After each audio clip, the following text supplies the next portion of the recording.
ইউটিউবে আর মিথ্যে গসিপ নয়, সত্য খবর পেতে সাবস্ক্রাইব করুন স্টার গল্প। স্টুডেন্ট অব দ্য ইয়ার দিয়ে ক্যারিয়ার শুরু করা আলিয়ার সময়টা এখন দারুণ যাচ্ছে।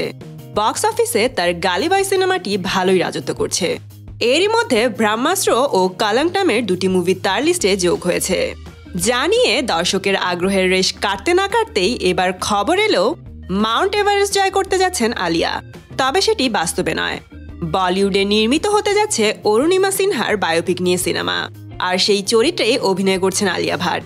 এখন আসি অরুণিমার কথায়। কে এই অরুণিমা?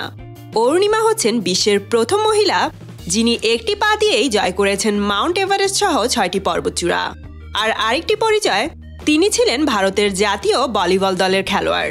2011 সালে ডাকাতরা তাকে চলন্ত ট্রেন থেকে ফেলে দিলে একটি পা হারিয়ে পঙ্গু হয়ে যান তিনি। তবুও দমে যাননি এই নারী, এক পায়ে শুরু করেন এভারেস্ট জয়ের মিশন।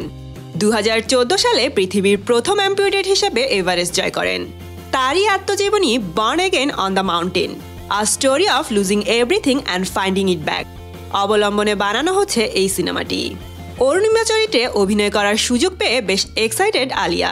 তিনি বলেন, I am very excited, so I am very happy. এখন পর্যন্ত ক্যারিয়ারের সেরা প্রস্তাব এই চরিত্র। এরই মধ্যে ছবিটির জন্য নিজেকে প্রস্তুত করছেন আলিয়া। কিছুটা ওজন বাড়িয়েছেন তিনি। জানা গেছে ছবিটির বেশ কয়েকটি দৃশ্য ধারণ করা হবে মাউন্ট এভারেস্টে। সেজন্য আলিয়া ভাটকে নিতে হচ্ছে মাউন্টেনারিং ট্রেনিং, শিখতে হচ্ছে পাহীন মানুষদের মতো চলাফেরাও। এখন দেখার বিষয় সিনেমাতে এক পা নিয়ে এভারেস্ট জয় করার অভিনয়ের মতো দর্শকদের মন জয় করতে পারেন কিনা আলিয়া। তো বন্ধুরা, এক পাহীন প্রতিবন্ধী আলিয়া ভাটের এভারেস্ট জয়ের মিশন নিয়ে আপনি কতটা এক্সাইটেড? কমেন্ট করে জানিয়ে দিন।